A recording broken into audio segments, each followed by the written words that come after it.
1 João capítulo 2, verso 15, diz assim a Bíblia: não ameis o mundo, nem o que no mundo há. Se alguém ama o mundo, o amor do Pai não está nele. Porque tudo o que há no mundo, a concupiscência da carne, a cobiça dos olhos e a soberba da vida, não é do Pai, mas do mundo. E o mundo passa, e a sua concupiscência, mas aquele que faz a vontade de Deus permanece para sempre. Amém? Repita comigo: o mundo passa, e os desejos dele também, mas aquele que faz a vontade de Deus permanecerá eternamente. Agora pega no ombro do teu irmão e fala assim: meu querido, nós vamos permanecer. O mundo vai passar, mas nós vamos permanecer. Em nome de Jesus, Senhor, nós ministramos a Tua palavra, lemos a Tua palavra. A Tua palavra, Deus, que é luz para o nosso caminho, que é lâmpada para os nossos pés. Ministra os nossos corações hoje. Fala conosco, Senhor. Que eu possa diminuir, que o Senhor venha crescer. E que o Senhor possa falar ao coração de cada filho Teu, cada pessoa, cada homem, cada mulher que esteja assistindo essa mensagem agora, em nome de Jesus. Amém. Amém. Glória a Deus. Agora vamos aquietar nossos corações. Vamos falar hoje, queridos, como vencer. Como vencer a concupiscência da carne, a cobiça dos olhos e a soberba da vida, a altivez. Nesse texto nós lemos aqui áreas, eu diria as 3 áreas em que o ser humano mais é tentado. Exatamente isso: os desejos errados da carne, a cobiça, o desejo de ter e o poder, a fama, o sucesso, o reconhecimento. Muitas pessoas, elas têm se saído derrotadas diante dessas três circunstâncias, diante desses 3 pontos aqui. Outras pessoas, por sua vez, têm saído vitoriosas, têm conseguido vencer. Têm conseguido vencer os desejos da carne, têm conseguido vencer a cobiça dos olhos, que é a vontade de ter. E também têm conseguido vencer a altivez, a soberba da vida, o desejo de ser reconhecido, o desejo de ser honrado, o desejo de ser exaltado. É importante a gente entender um pouquinho isso hoje aqui. Queridos, nós aprendemos aqui com o apóstolo João que, em primeiro lugar, nós não podemos amar o mundo e nem as coisas do mundo. Amar é aquilo que você coloca no centro, aquilo que é importante para você. Isso é difícil porque nós nascemos nesse mundo. Nós estamos num processo de renovação da mente.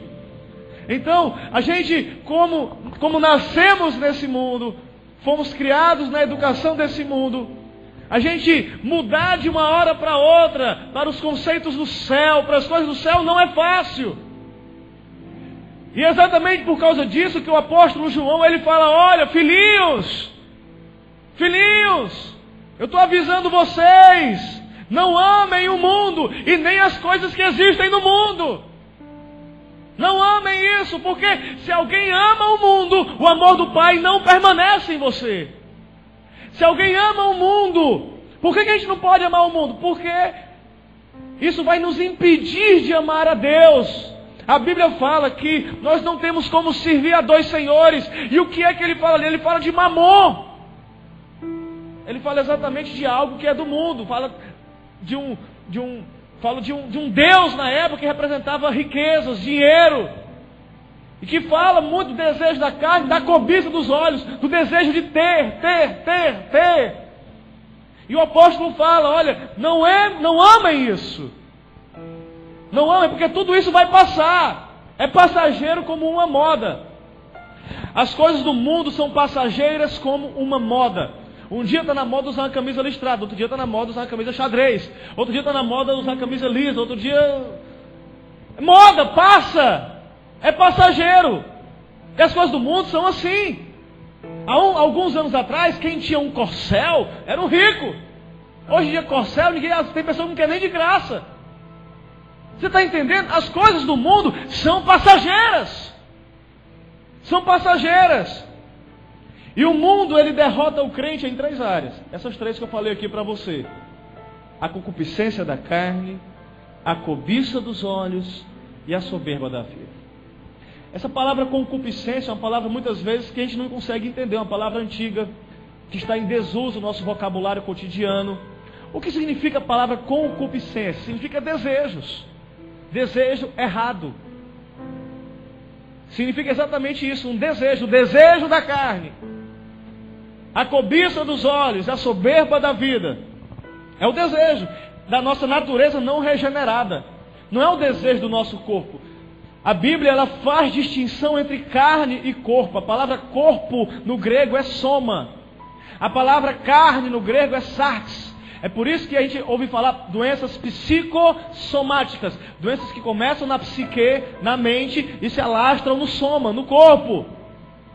Então a Bíblia faz distinção. A Bíblia faz distinção entre carne e corpo. O nosso corpo, ele não é mau. Ele é neutro. A Bíblia nos recomenda usarmos o nosso corpo para a glória de Deus. Mas a gente pode usar o nosso corpo para aquilo que é ruim. Sim ou não? Claro que dá. Vai depender de você. Se você vai vencer os desejos da carne, a cobiça dos olhos ou a soberba da vida, ou não. Você entende isso? Amém?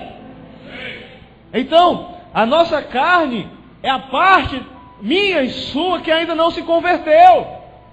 É a nossa natureza não renovada. A nossa mente, vontade, sentimentos. E Tiago nos ensina que as tentações não vêm de Deus. Deus a ninguém tenta.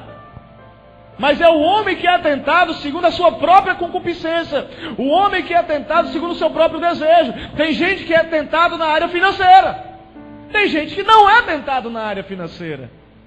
Tem gente que é tentado na área com sexo oposto. Tem gente que não tem problema com isso, que consegue se aguentar. Que não tem problema nessa área. Tem gente que é tentado porque é um língua solta. É um fofoqueiro, é um fuxiqueiro. É irreverente. Tem gente que não tem esse tipo de problema. Isso é algo inerente a cada um. Apóstolo Tiago, o irmão do Senhor, ele fala na sua carta, no capítulo 1, verso 13, ele fala assim: ninguém ao ser tentado diga, eu sou tentado por Deus. Ninguém fale isso, que está sendo tentado por Deus. Porque Deus, ele não pode ser tentado pelo mal, e ele a ninguém tenta. Cada um, porém, é tentado por sua própria cobiça, quando esta o atrai e o seduz. Então, o que é a carne? É o desejo. A concupiscência da carne, o que é? É o desejo errado da nossa carne. E eu ouvi um filósofo, eu esqueci o nome dele, ele é professor de filosofia em uma universidade em São Paulo. E ele falou uma coisa interessante: nem tudo que eu quero, posso. Nem tudo que eu posso, eu devo. Nem tudo que eu posso, eu devo. E nem tudo que eu devo, eu quero. Você está entendendo? Nem tudo que eu quero fazer, eu posso fazer, cara. Eu sei que é errado. Eu não tenho condição de fazer. Então, é interessante isso, você entender que às vezes você tem vontade de fazer coisas, mas você não pode fazer isso. Você não deve fazer isso. E você tem que aprender a viver com isso. Domínio próprio, poder se controlar, para não ser enlaçado pela sua própria cobiça. Você está entendendo isso, amém? Essa é a concupiscência da carne. Aí vem a cobiça dos olhos. O que é a cobiça dos olhos? É o desejo de ter, de possuir, de conquistar. Tem pessoas que quanto mais tem, mais quer. Está entendendo? Isso pode ser dinheiro, como pode ser coisas. Não é necessariamente dinheiro. Pode ser coisas. E além da cobiça dos olhos, tem também a soberba da vida. O que é a soberba da vida? É o desejo de ser reconhecido. É o desejo de dominar. Tem gente, você conhece pessoas assim que gostam de dominar, de controlar, de ser o líder, de receber a honra, de receber o nome? Eu conheço muita gente assim. Muita gente assim. De ser exaltado. Ah, nem me elogiou. Isso é soberba da vida. Você está entendendo, amém? Soberba da vida. Então essas três coisas, existe até um livro publicado pela Edições Vida Nova, eu esqueci o autor, sexo, dinheiro e poder.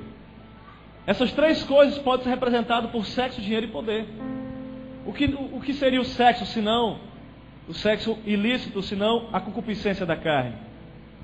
O que seria o dinheiro, senão a cobiça dos olhos? E o que seria o poder, senão a soberba da vida? Muita gente sonha, deseja, anela por poder. Por poder, por reconhecimento, por honra, por glória. Então, eu quero falar aqui, em segundo lugar, sobre o exemplo de alguém que caiu exatamente nessas três áreas. E é por isso que essa mensagem tem a ver com as outras três mensagens que eu já preguei nesse assunto. Porque é o exemplo de Adão. Adão, ele foi um cara que caiu nessas três áreas. E o pior, ele caiu no paraíso. E eu quero já abrir um parêntese aqui na mensagem, falando que Adão caiu no paraíso. Eu estava refletindo sobre isso no carro, quando estava vindo para cá, para essa reunião. E Adão, ele caiu num lugar que era perfeito, que era maravilhoso.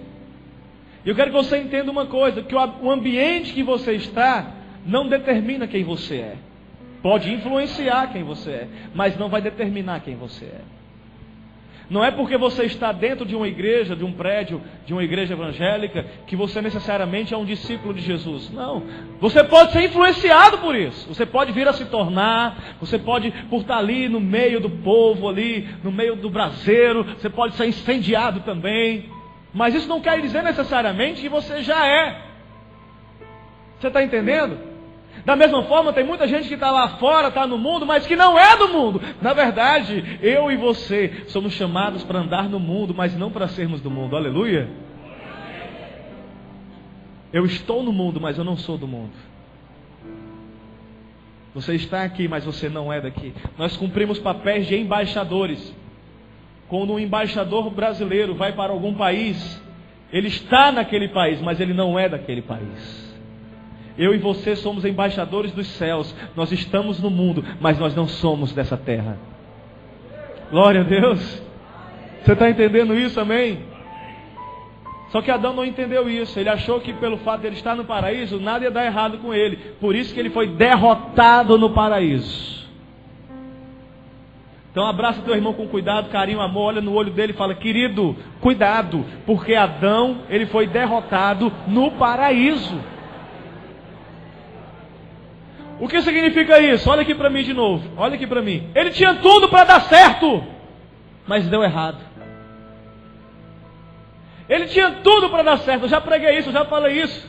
Ele tinha uma identidade. Ele foi feito à imagem e semelhança de Deus. Ele tinha autoridade, ele tinha uma posição, ele tinha governo. Foi dada a ele a tarefa de governar a terra, de sujeitar a terra. Ele tinha prosperidade, nada ia faltar para ele. Tudo que ele precisava estava ali naquele jardim. Ele tinha uma família abençoada. Ele tinha uma mulher que Deus colocou ali para ser uma ajudadora, uma auxiliadora. E o melhor, ele tinha a presença de Deus. Porque a Bíblia diz que o Senhor, na viração do dia, andava ali pelo jardim para trocar uma ideia com Adão. Ele tinha comunhão com Deus. Ele tinha tudo para dar certo, mas ele deu errado. Talvez alguns de vocês aqui, no passado, tinham tudo para dar certo e deram errado. Então, triste, sem esperança, quero falar para você que você ainda pode dar certo. Que é a vontade de Deus, você dá certo. Que se você deu errado no passado, eu falo para você hoje, agora, no presente, que você pode dar certo em nome de Jesus. E que essa é a vontade de Deus. Aleluia! Quando você abre a Bíblia em Gênesis capítulo 3, verso 6... nós vamos ver exatamente a concupiscência da carne, a cobiça dos olhos e a soberba da vida. Vendo a mulher que aquela árvore era boa para se comer, agradável aos olhos e desejável para dar entendimento, tomou do seu fruto e comeu. E deu também a seu marido que estava com ela e comeu. Vamos repetir aqui, ó. A árvore era boa para se comer, agradável aos olhos e desejável para dar entendimento. Desejável para dar entendimento. A gente vê aqui boa para se comer, a concupiscência da carne. Desejo de satisfazer uma vontade da carne. A árvore era o quê? Boa para se comer. Repita comigo, boa para se comer. Concupiscência da carne. Ali não era fome. Não era fome. Não era algo do soma, do corpo. Era da carne, do sarx. Da sarx, como fala o grego. Era o desejo de provar algo proibido. Quando você está pensando em fazer uma coisa errada, para pensar, eu preciso realmente disso? Eu preciso realmente disso? Eu posso jogar tudo para o alto? Eu preciso mesmo fazer isso agora? Não era fome, porque se fosse fome, ela podia comer de qualquer outra árvore do jardim, mas não! Ela viu que era boa para se comer a árvore do conhecimento do bem e do mal. Ela poderia ter comido da árvore da vida, mas escolheu comer a árvore do conhecimento do bem e do mal. Essa é a próxima mensagem, na semana que vem.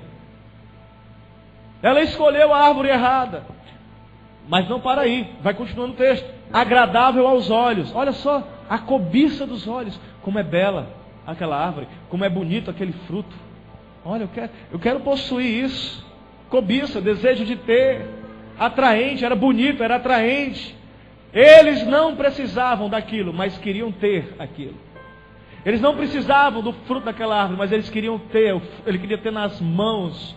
Eles queriam possuir aquilo, eles queriam estar no controle daquilo, que é o terceiro aspecto, porque a Bíblia diz que a mulher achou a árvore desejável para dar entendimento. Desejável para ter entendimento, soberba da vida. É o desejo de saber, de ser igual a Deus. Quer dizer que é errado saber? É não, querido. Mas cuidado, porque eu conheço muita gente que está inchada, porque está com a cabeça desse tamanho, porque sabe muito, eu sei demais. Está inchada de tanto saber. Não é errado você ter esse conhecimento. O errado é a forma que você usa ele. Tem gente que soberbece, acha que é melhor do que os outros, porque sabe ler e o outro não sabe ler, porque tem uma faculdade e o outro não tem, porque tem um MBA e o outro não tem. Soberba da vida. Quer se colocar acima dos outros, desejo de se engrandecer. É o desejo de alcançar a fama pela fama. Soberba da vida. Concupiscência da carne, cobiça dos olhos, soberba da vida. Adão e sua mulher caíram no paraíso. Eles tinham tudo para dar certo, mas deram errado. Tinham tudo para dar certo. E o que eu acho interessante, querida, é que a Bíblia, ela não para por aí. A Bíblia, ela não fala somente de Adão e Eva como pessoas que tinham tudo para dar certo, mas que deram errado. Se nós formos dar uma viajada na palavra de Deus, nós vamos ver a história de Esaú. A história de Esaú. Aquele homem que tinha sobre si o direito da primogenitura, de exercer a liderança quando seus pais viessem a falecer, de herdar a maior porção dos bens de seus pais. Mas aquele homem, ele trocou a sua primogenitura, a sua herança em Deus, por um prato de lentilhas. Ele não pôde suportar um momento de angústia, de necessidade, e ele preferiu trocar isso por um alívio, por um prato de lentilhas. Tem muita gente que está trocando sua primogenitura, está trocando a sua posição em Deus, a sua herança em Deus, por um momento de prazer, por um prato de lentilhas, por um momento de satisfação, por um prato de lentilhas. Mas eu não posso parar em Esaú. Eu vejo a história de Sansão, meu Deus do céu. Esse homem tinha tudo para ser um grande homem de Deus, fez grandes coisas em nome do Senhor. Ele foi chamado para ser um libertador, ele foi chamado para libertar o seu povo, mas Sansão, ele desprezou o seu chamado. Olha para a pessoa que está do seu lado, fala com muito amor e temor, fala: querido, não despreze o seu chamado, não despreze o seu chamado. E ele trocou o seu nazireado, a sua consagração. Ele era consagrado a Deus. Ele trocou a sua consagração por noites de orgias, de baladas com prostitutas. Ele trocou a unção de Deus, a presença de Deus, por noitadas, pelo desejo da carne, a concupiscência da carne. Mas eu não paro em Sansão, eu falo de Saul, o homem que foi chamado para ser rei em Israel, mas ele também fez uma troca. ele foi também dominado. Ele foi vencido pela soberba. A soberba da vida dominou aquele homem, Saul. A soberba da vida. Ele ficava furioso quando Davi, as mulheres cantavam: Saul matou 1000, mas Davi matou 10.000. E ele ficava endemoniado quando ouvia isso. Ele não se aguentava. A soberba da vida, ele começou a ser rebelde. O homem de Deus, o profeta Samuel, dava uma direção para ele, e ele estava começando a rejeitar a direção do Senhor. Por quê? Soberba da vida. Soberba da vida. Soberba da vida. Soberba da vida. A Bíblia diz que a concupiscência da carne, a cobiça dos olhos e a soberba da vida não são do Pai, mas são do mundo. E Deus fala para mim e para você: não amem o mundo e nem as coisas do mundo, porque tudo isso é passageiro. Mas aquele que faz a vontade de Deus permanecerá eternamente. Eu posso falar do sucessor de Saul, Davi. A Bíblia diz que ele era um homem segundo o coração de Deus. E até o homem segundo o coração de Deus também foi dominado. Ele também caiu nessas 3 áreas, querido.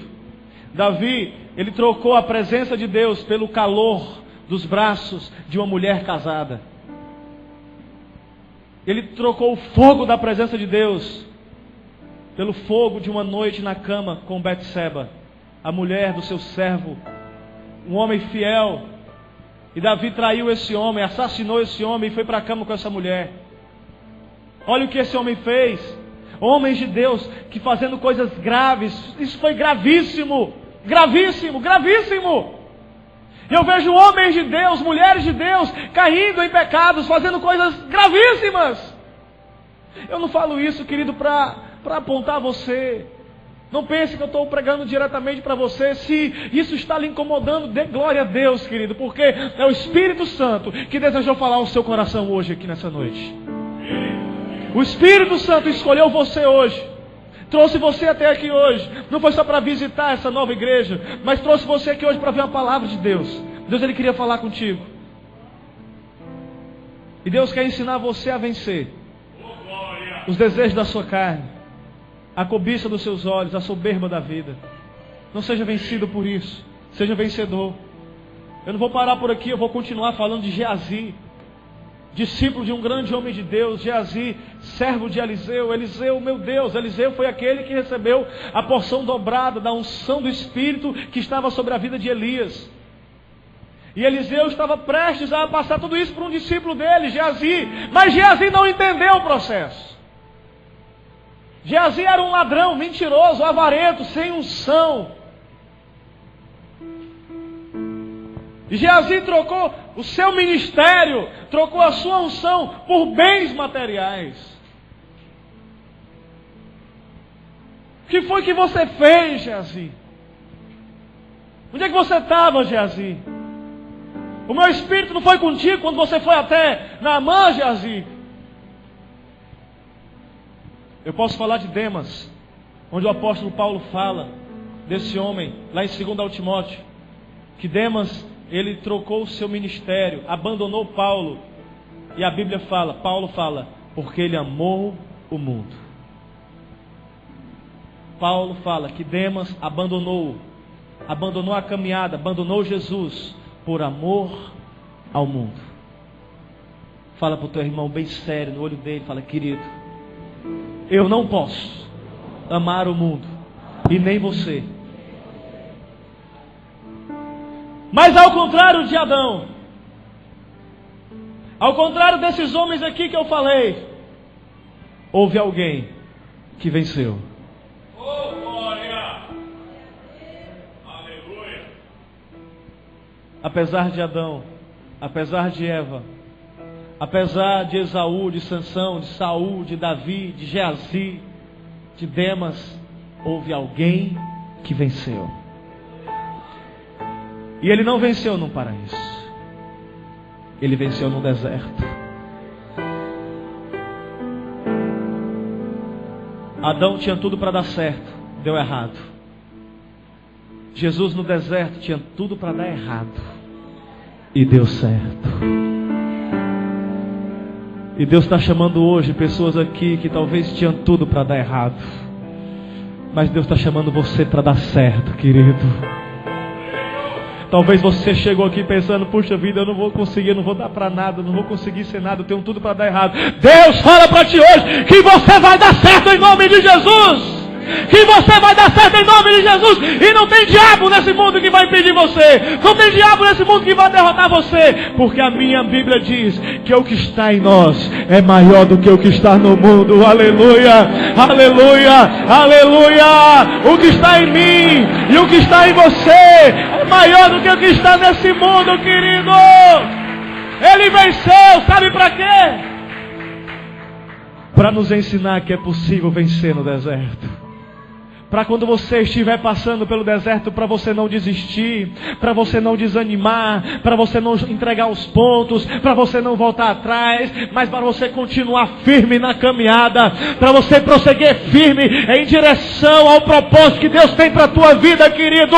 Eu profetizo em nome de Jesus que você vai vencer, e vai ser no deserto, em nome de Jesus. Você vai vencer no território do inimigo, em nome de Jesus. Onde é o teu deserto? Talvez seja a tua empresa. No meio daqueles colegas de trabalho que são ímpios, que só falam coisas imorais, indecentes, fazendo propostas erradas a você. É lá que Deus levantou você para vencer. É nesse lugar que você vai vencer. Na sua faculdade, na sua escola. Só tem gente ímpia, mundana, só quer saber das coisas do mundo. Pois é lá que Deus chamou você para vencer. É lá que você vai vencer. Deus não chamou eu e você para viver num monastério e se isolar do mundo, não. Deus chamou eu e você para sermos luz no mundo, sal da terra, porque é aqui que nós vamos vencer. Aleluia! Quero que você encoraje seu irmão que está do seu lado e fale assim, meu querido, é nesse mundo que nós vamos vencer. É aqui que nós vamos vencer. Quando tudo parece que está dando errado, é desse jeito que a gente vai ganhar. Aleluia! Ei, jovem, olha para mim, eu já fiz faculdade, eu sei que na esquina de toda faculdade tem um barzinho. Isso é uma estratégia do diabo para destruir a juventude do nosso país, para destruir as cabeças pensantes do nosso país. E talvez você tenha sido tentado a estar gazeando, matando aula para estar lá no barzinho. Você não vai para barzinho, querido, você vai ser luz lá naquela faculdade, naquela universidade. Você vai vencer lá, querido, em nome de Jesus. Você vai se manter firme e inabalável na presença de Deus, querido, em nome de Jesus. Jesus venceu no deserto. Ele estava sozinho, ele estava cansado, ele estava com fome. E ainda tinha o diabo do diabo tentando ele direto. É mole. Aí não tinha o diabo, ei, tu não é filho de Deus? Ei, não está escrito assim? Mas apesar de tudo isso, ele venceu. Apesar de tudo isso, ele venceu, aleluia! Ele venceu! E ali foi uma grande luta, ali foi uma grande batalha, querido. Como foi que ele venceu? E o que foi que ele venceu? Ele venceu exatamente isso que eu estou falando para você hoje aqui. Ele venceu a concupiscência da carne, a cobiça dos olhos e a soberba da vida. Porque o diabo chegou para ele e falou assim, ó, lá no verso 3: ei, Jesus, manda que essas pedras se transformem em pães. Concupiscência da carne. Jesus, é errado comer? É não. Mas é que Jesus estava num jejum. Ele estava num jejum. Ele não ia ceder a esse jejum. Eu vou matar a minha carne. Eu vou matar o desejo que eu tenho. Eu vou matar. Eu vou sujeitar os meus desejos. Ele venceu a carne.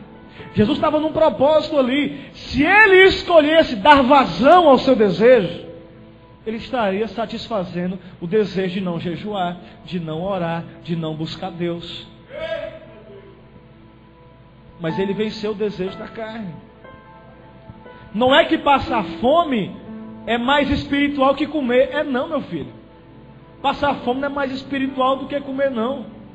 Mas é que Jesus estava jejuando. Ele separou aquele momento para Deus. Para matar, mortificar a sua carne. Porque quando nós estamos jejuando, o que é que nós estamos fazendo? Nós estamos negando os nossos desejos. Jesus venceu a concupiscência da carne. Além de ter vencido a concupiscência da carne, o diabo não se cansou. E no verso número 6, ele muda a ordem e fala assim, no verso 6: se você é o Filho de Deus, joga-te daqui para baixo, pois está escrito: Ele dará ordem a seus anjos a seu respeito, e com as mãos eles o segurarão, para que você não tropece em pedra alguma. Jesus, ele sabia que isso que o diabo propôs poderia acontecer. O diabo levou Jesus lá para cima, o ponto mais alto do templo, e falou: Jesus, pula, porque está escrito que ele vai dar ordem aos anjos a teu respeito, e que com as mãos eles te segurarão. Jesus poderia fazer isso, e isso que o diabo falou poderia sim acontecer. Vamos aqui imaginar vamos sair daqui, vamos para Jerusalém agora. Jesus estava ali no alto do templo. Se ele fizesse isso, se os anjos socorressem Jesus, Jesus parasse ali no meio da multidão, o que é que ia acontecer com Jesus? Ele seria aclamado. Deus nos visitou com grande poder. É o Cristo, o ungido, o Messias. Hosana nas alturas, bendito aquele que vem em nome do Senhor. É a soberba da vida. Jesus iria ser aclamado ali, Jesus ia ser exaltado ali, mas ele não queria isso. Ele fazia fugir disso. Ele curava um cego e falava: olha, não conta para ninguém. Mas era mesmo que nada, é mesmo falar: vai, conta. Vai, fala. Ele não queria receber honra. Ele estava ali para cumprir o propósito do Pai. Ele não queria honra. Ele não veio à terra para receber honra, fama e sucesso na primeira vinda, não. Mas quando Jesus voltar, a Bíblia diz que Ele virá em poder e grande glória. Aí sim, nesse momento, Paulo cantou a pedra quando ele disse lá em Filipenses capítulo 2, no texto chamado pelos teólogos de arquenosis, do esvaziamento de Jesus. E a Bíblia fala ali que um dia todo joelho há de se dobrar, nos céus, na terra e debaixo da terra, e toda língua confessará que Jesus Cristo é o Senhor. Jesus não estava ali para receber honra, mas ele poderia ser seduzido pela soberba da vida. Mas o diabo não parou na concupiscência da carne e nem na soberba da vida. O diabo também tentou a cobiça dos olhos, desejo de ter. E aqui no verso número 9 a gente vê exatamente isso. Quando lá em Mateus, aqui no verso 9, o diabo fala assim: olha, Jesus, tudo isso eu te darei, se prostrado me adorares.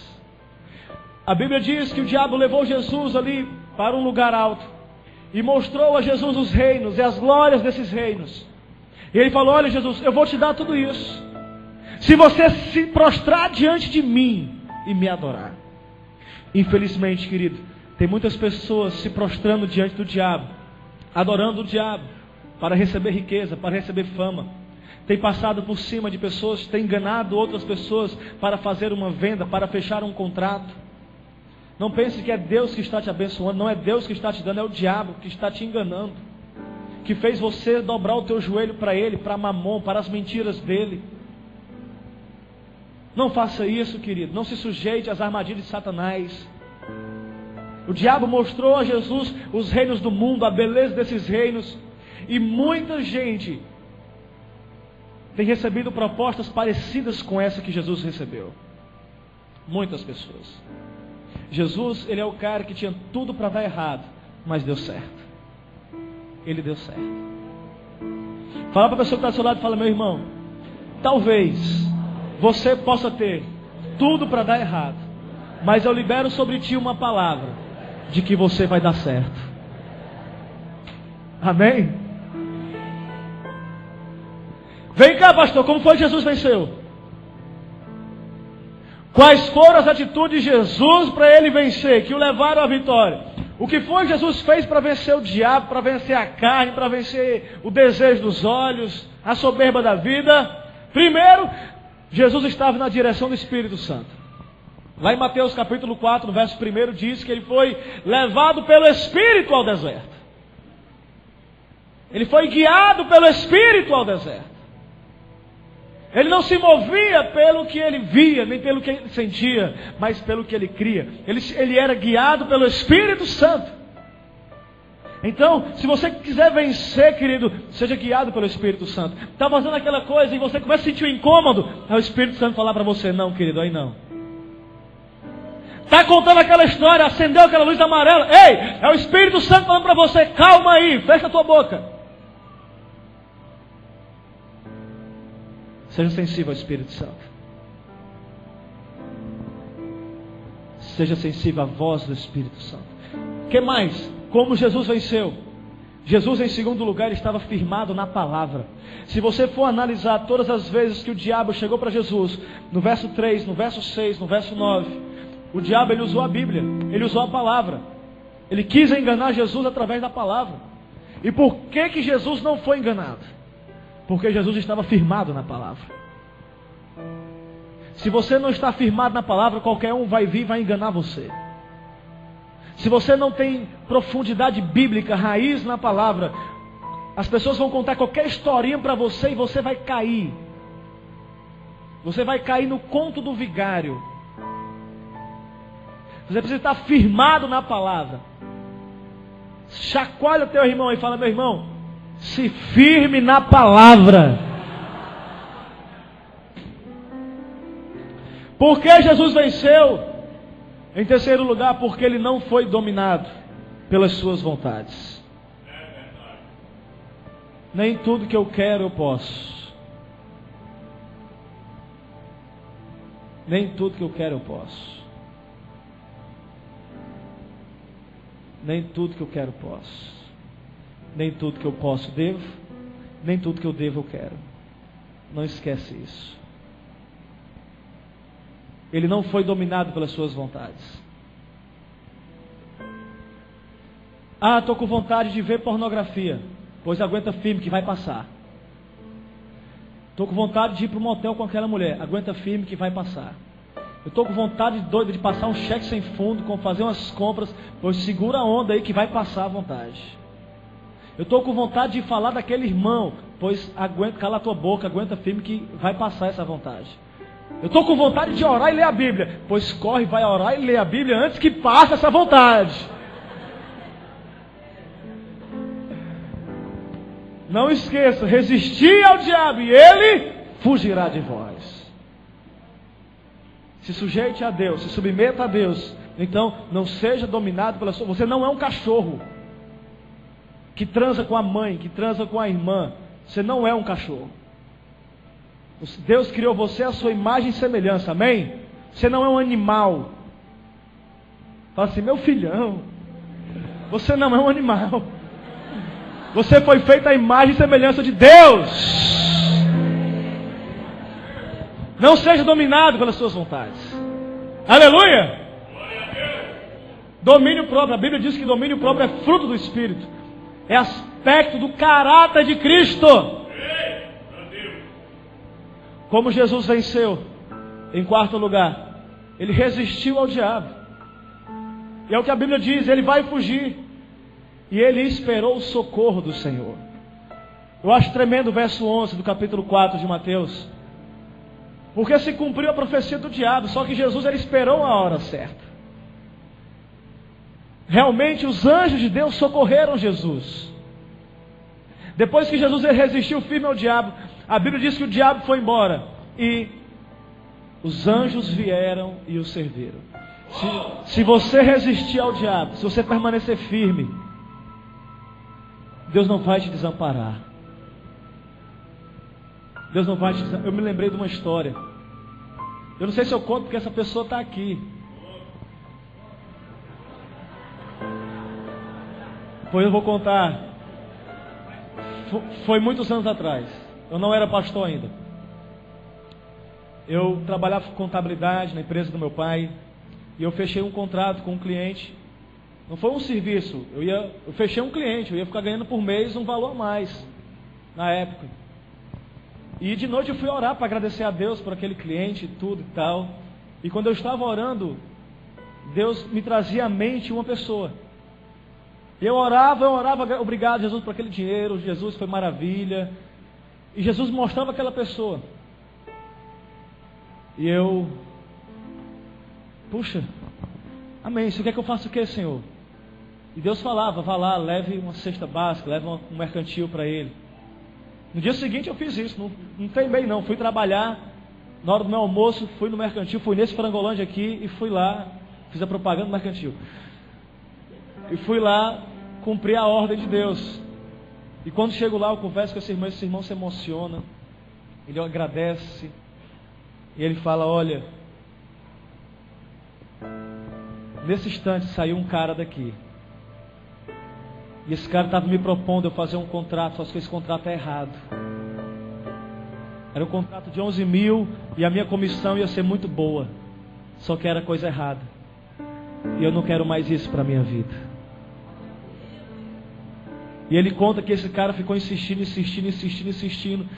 E eu me lembrei desse texto. De um homem que resistiu ao diabo. O diabo fugiu. E vieram os anjos e o serviram.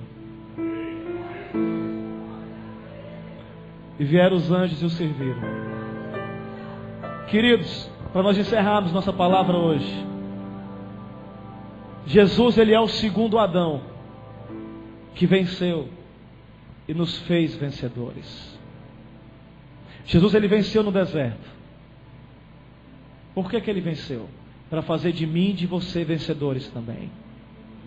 Eu quero ler por último esse texto de Romanos capítulo 5, verso 17. Carta de Paulo aos Romanos, capítulo 5, verso 17. A Bíblia diz assim: porque se pela ofensa de um só a morte reinou por esse, muito mais os que recebem a abundância da graça e o dom da justiça reinarão em vida por um só, Jesus Cristo. Verso 18. Pois assim como por uma só ofensa veio o juízo sobre todos os homens para a condenação, assim também por um só ato de justiça veio a graça sobre todos os homens para justificação de vida.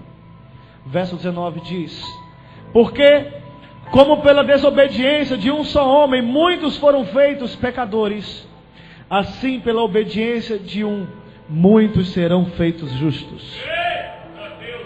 Veio porém a lei para que a ofensa abundasse, mas onde o pecado abundou, superabundou a graça. Para que assim como o pecado reinou na morte, também a graça reinasse pela justiça para a vida eterna, por Jesus Cristo nosso Senhor. Assim como o pecado de um só homem reinou a morte sobre a sua descendência, veio o juízo, e muitos foram feitos pecadores. Pela justiça e obediência de também um só homem reinou a vida, veio a graça e fomos feitos justos. Se nós caímos em Adão, querido, nós nos levantamos em Cristo.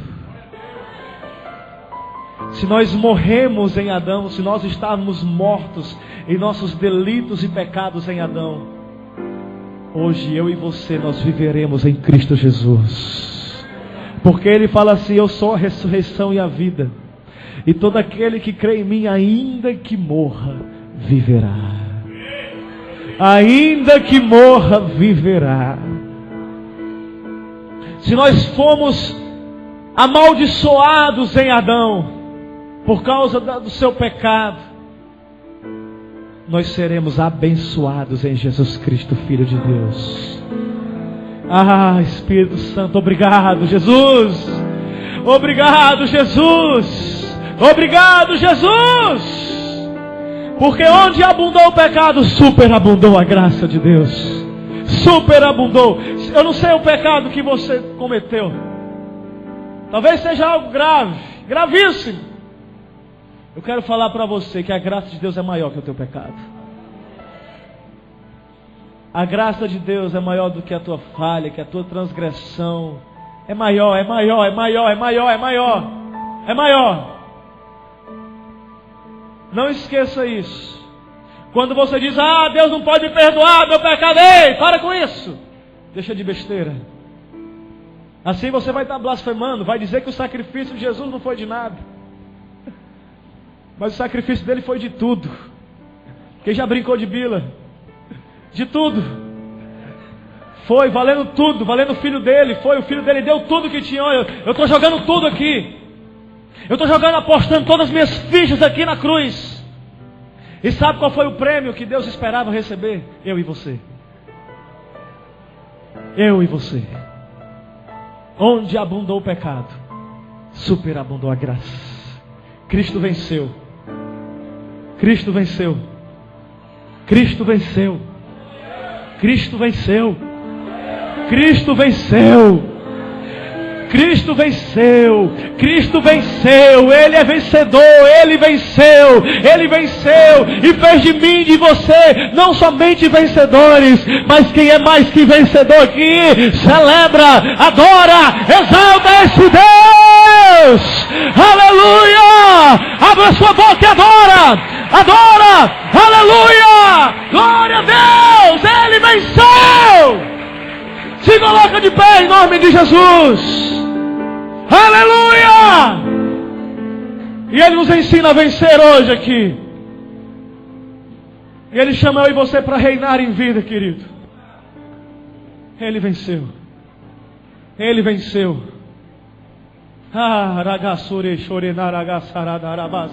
Ele venceu, aleluia. Aleluia, obrigado, Jesus. Obrigado, Jesus, por ter vindo.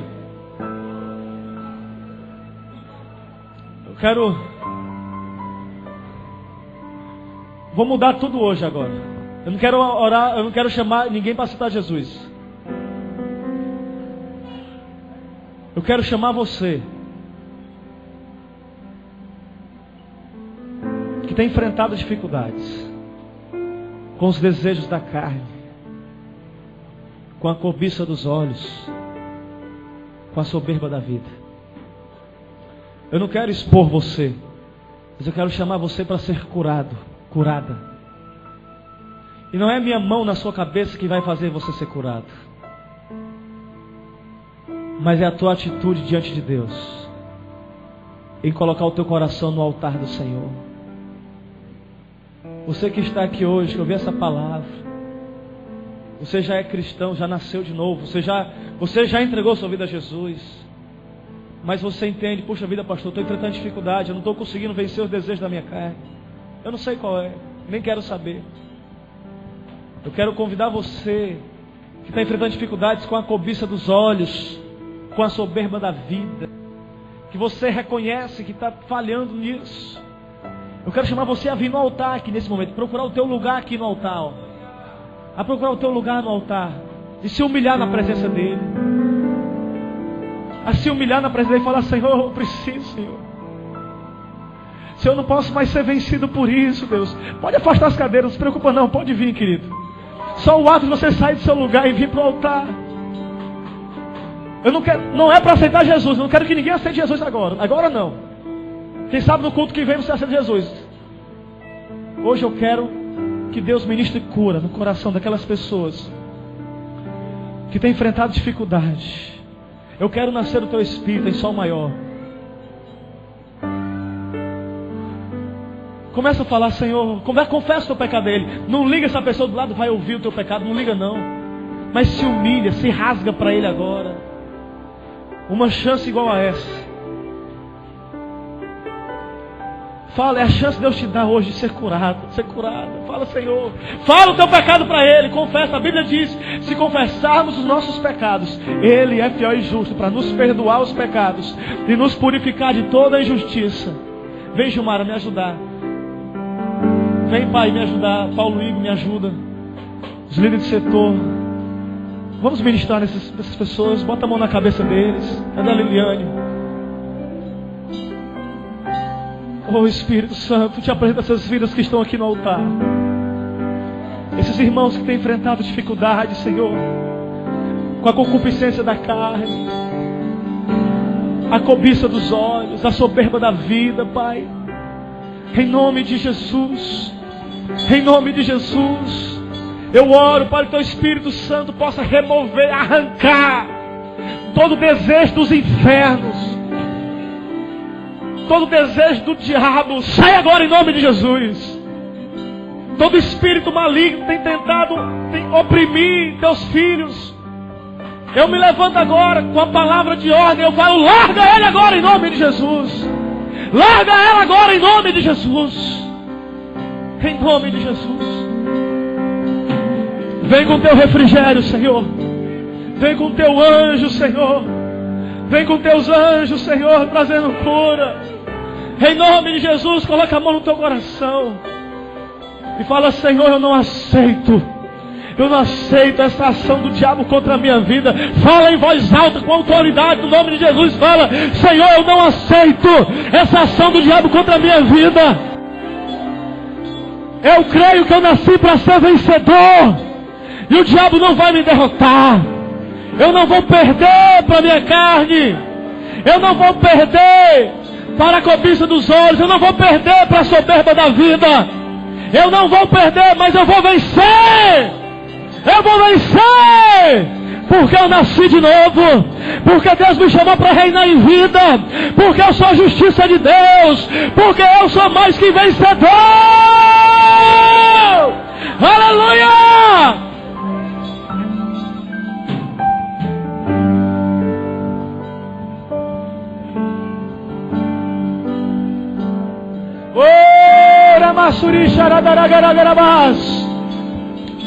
Você vai sentir um arder no seu coração agora, querido.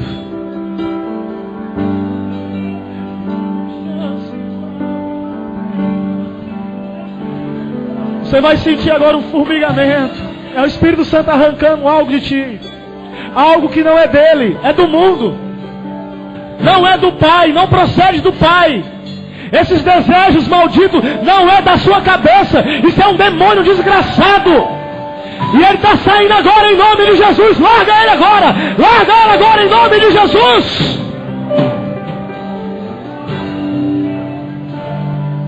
Oh, cheio! Uma chance igual a essa, talvez eu não tenha mais. Se humilha, rasga teu coração. Deixa Deus arrancar. Deixa Deus arrancar. Deixa Deus arrancar a mulher. Deixa Deus arrancar a mulher. A raiz da amargura. A última vez.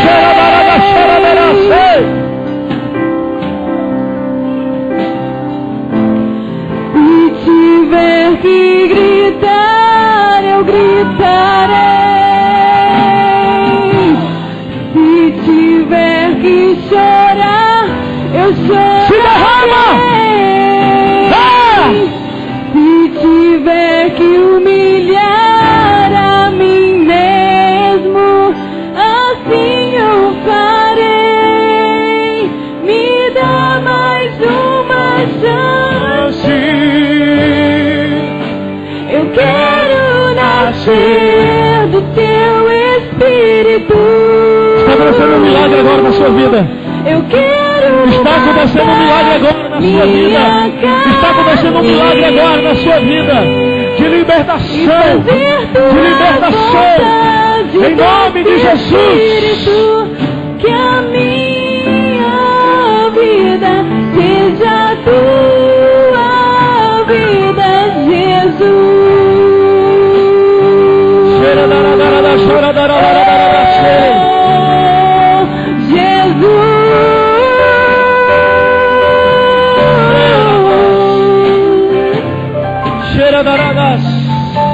Essa é a tua hora. Essa é a tua hora. Esse é o teu momento de cura. Confessa com a tua boca. Fala para Ele. Fala para Ele com a tua boca. Não é com pensamento, é com a boca. Com a boca se confessa para a salvação. Presença nem que seja a última vez.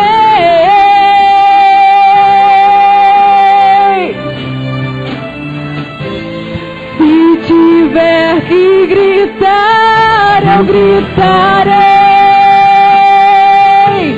Se tiver que chorar, eu chorarei.